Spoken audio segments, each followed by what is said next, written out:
Cake तो आ चुका है, तो चलिए इसे लेके चलते हैं हम गुनगुन के घर पे, बिकॉज आज उसकी मम्मा का बर्थडे है, तो आज हमें उनको सरप्राइज़ देना है। घर पहुँचते ही दीदी हमें दिख गई और फिर हमने उनको एकदम से सरप्राइज़ दिया, वो बहुत ज़्यादा खुश हो गई। फिर उसके बाद आती है केक कटिंग की बात, बट आयुष हमारा मानता नहीं है, तो उसने कर दी फिर से नौटंकी। फिर केक के ऊपर हमने लगा दिया बॉम्ब फायर, फिर तानी ने उसको कैंडल से जलाया, बट उसके बाद हम लोग थोड़ा साइड हो गए थे, बिकॉज जब वो एकदम से जलता है ना तो थोड़ा रिस्क रहता है इस चीज़ का, तो इसलिए हम लोग साइड हो गए थे। फिर दीदी ने केक कट किया और सबसे पहले तानी को खिलाया, फिर उसके बाद हम सब ने भी खाया। केक कट के बाद फिर आती है फ़ोटोशूट की बारी, जो कि फ़ोटोशूट हुआ वो भी बहुत ही ज़्यादा नौटंकी वाला फ़ोटो हुआ।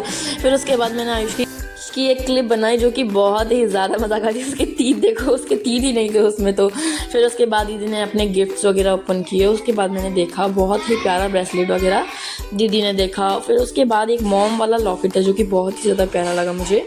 फिर उसके बाद ये थोड़ा सैड वाला सीन आ गया। फिर उसके बाद इसको स्किप करते हुए तानी ने दीदी को लॉकेट पहना दिया। फिर उसके बाद आती है एक और गिफ्ट की बारी जो कि हेमा दी ने दिया था, और फिर तानी ने उनको ब्रेसलेट पहनाया जो कि बहुत ही ज़्यादा प्यारा लगा था उनके हाथ में।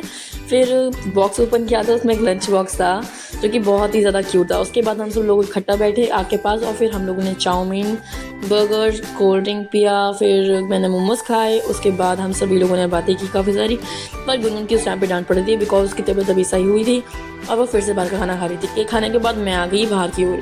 पार्टी खत्म होने के बाद हम लोग आ गए घर की ओर, बट तानिया लड़ांगे निकल गई तो मैं भागते हुए उनके पास गई। फिर उसके बाद हम तीनों फाइनली घर पे पहुंच गए और फिर मैंने कपड़े वगैरह चेंज किए। उसके बाद मैं भी चली गई सोने, मुझे आ रही है बहुत ज़्यादा नींद गाइस, तो मैं जाती हूँ। आप लाइक कीजिए, कमेंट कीजिए, शेयर कीजिए। Bye guys, thanks for watching my vlog.